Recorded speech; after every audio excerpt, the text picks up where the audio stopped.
Hello guys. Ayan ay Friday. Dito na tayo sa labas ng ating kumpanya.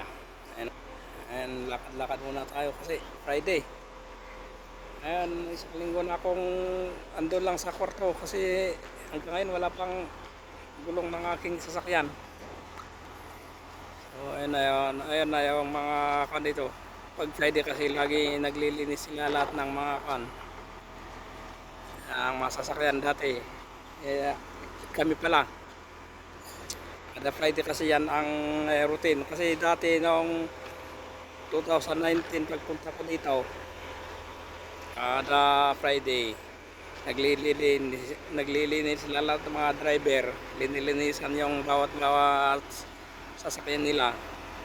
Kasi paghapon, mga alas 5, alas 4, dumating si bossing namin.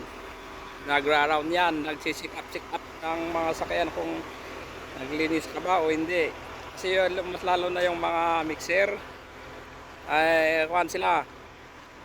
Kaya mahigpit si boss dati sa mga mixer kasi may bayad ng bawat Biyernes 50. Kaya yon. Tapos ngayon malaking pinagbago. Pati na rin yung sahod nagbago. Dati first week of the month may sahod na kami, ATM pa yon dati. Ngayon lalo na ngayon September 20 na, wala pang sahod, overdelay na. Tapos yung mga overtime pa namin dati rin na para kada 15 days of the month binibigay din yung overtime namin. Puro cash. Bale dati 2 beses kami magsahod nga kasi 15 days yung overtime bibigay kasi hindi nila pinagsasabay yung magbigay yung overtime at saka sahod. Kaya kada kinsenas katapusan overtime din yon. Kasi sa katapusan sahod. Kaya medyo maganda-ganda pa dati. Ngayon laki ng pinagbago mula nang bumalik na ako 8 months, magna 9 months na ako dito. Hindi pa ako nakaranas ng nakakuha ng overtime. Meron din na minsan yung mga biyahe namin binibigay cash pero bihira kasi may mga mas magagaling na kasamang driver. Pag may yung cash na biyahe hindi na sila nagsasalita, kusa silang kanyang mga kakampi lang nila, lalo na yung mga ibang lahi. Hindi ko nababanggitan kasi relate naman kayo dito pag sa ibang bansa, mga ibang lahing marunong mag sip-sip sa mga amo. Ayan, nagsisikretuhan lang. Kaya kaya yun, pag hindi ka magsip-sip kawawa ka. Pero kung ako hindi ko ginagawa yun kasi pera lang naman yan, madaling maubos. Ang mas maganda pa rin yung legal natin kukunin kasi mahirap yung marunong ka nga, meron ka naman inaapakang tao, babalik din sa'yo bandang huli. Saka yun, ayaw kong mangyari sa akin yun. Kaya doon lang tayo sa tama, doon tayo sa legal.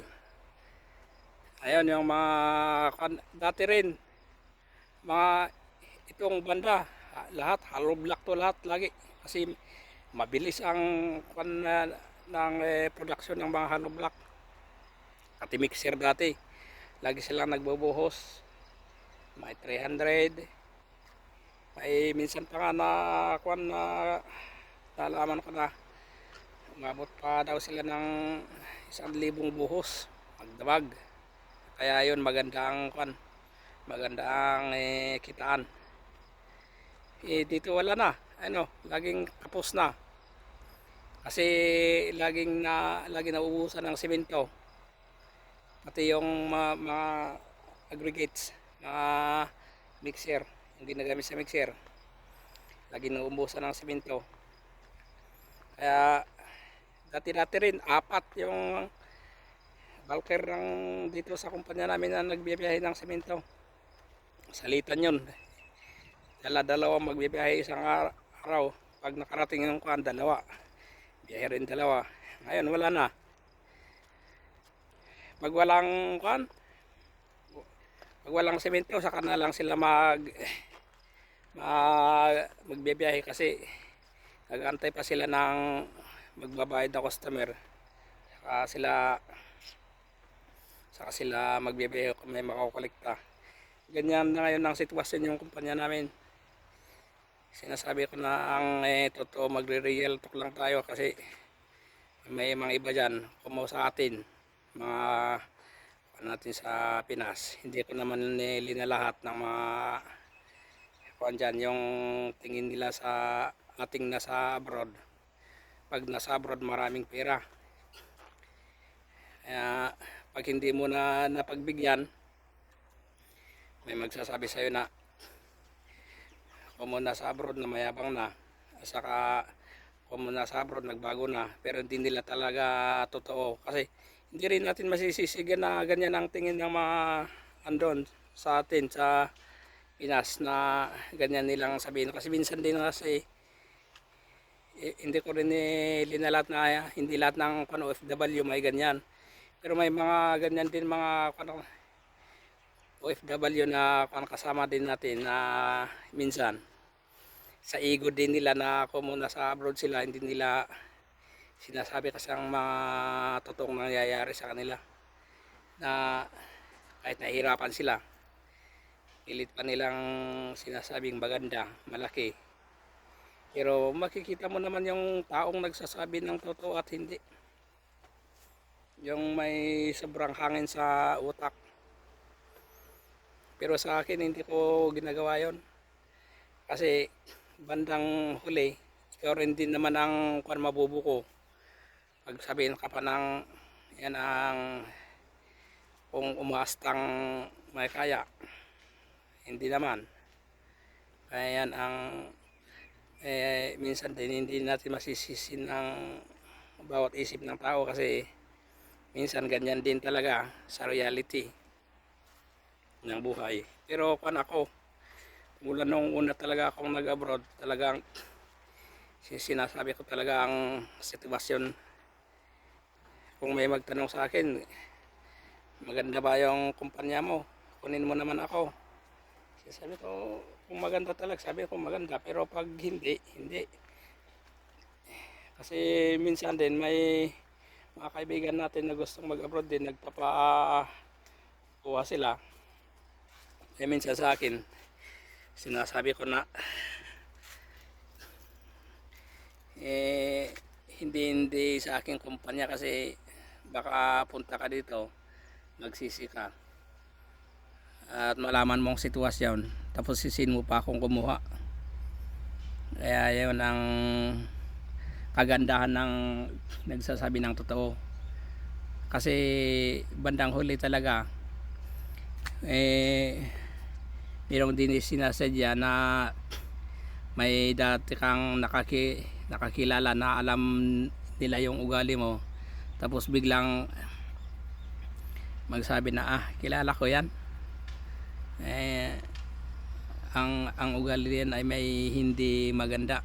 Kaya dyan tayo nabubuko. Kaya mas maganda na mag normal na lang tayo.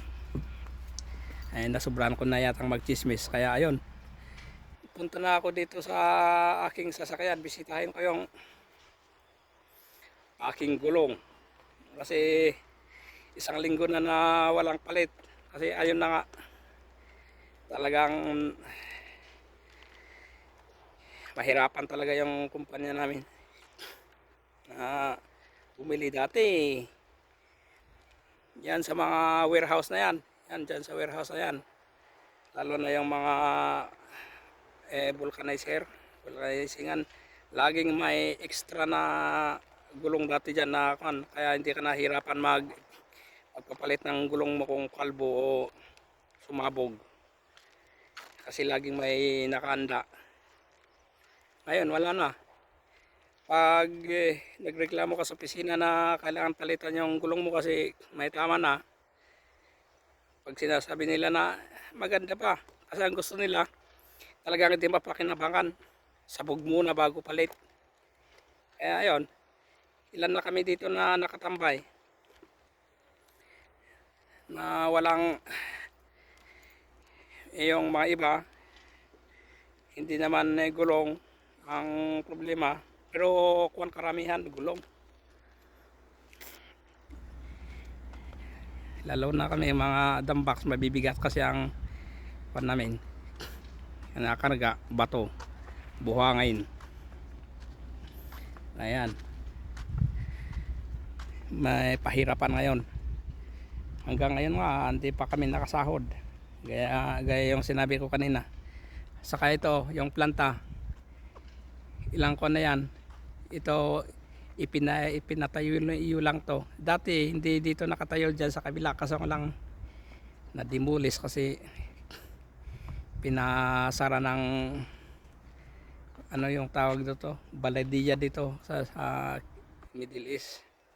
Pinasara sa atin, parang ano yung tawag sa atin na kunahensya na humahawak yung mga ganito. Hindi ko alam, basta yun. At tapos yun inilipat dito. Kulang sa budget kaya hanggang ganito lang hanggang tayo lang.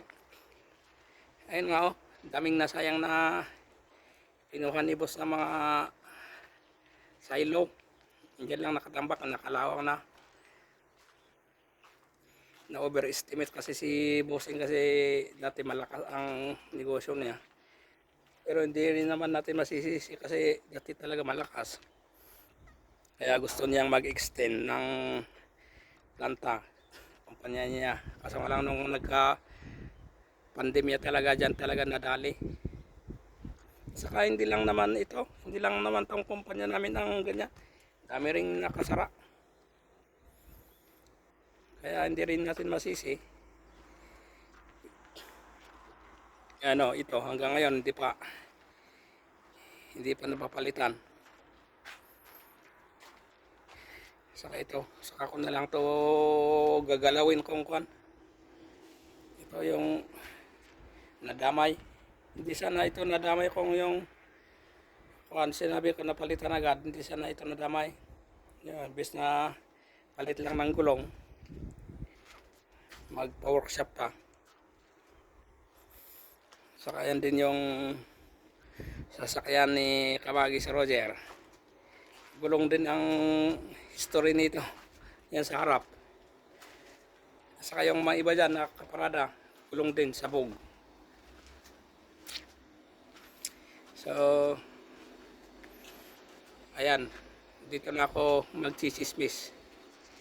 Kasi papandarin ko muna itong aking partner. Hindi ko pa winawasingan kasi washing ka pa naman, hindi naman tumatakbo, sayang din na lang magwashing pag tapos na. Ayan yung Pilipino yun, nagwawashing ng kanyang mixer. Ayan, Pilipino yan, si Raymond's.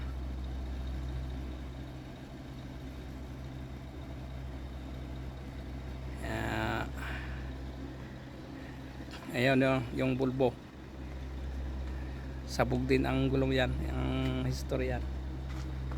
So ayun na lang guys, dito na lang ako magtatapos sa aking pagchichismis.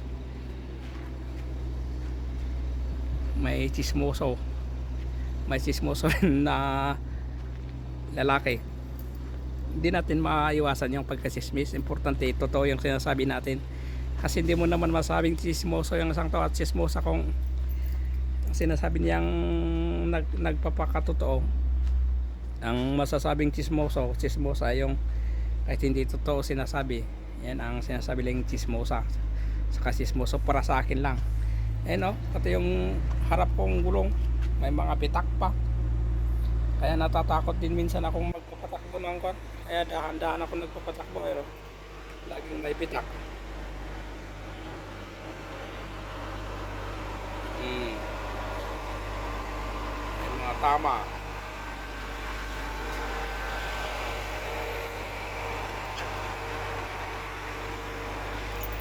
Punta natin yung ating sakyan sa loob. Ayun o, hindi pa nalilinisan. Ay nako. Ayan, papakuan natin. Papainitin din natin. Baka malubat. So ayun na lang guys. Maraming salamat. God bless sa ating lahat.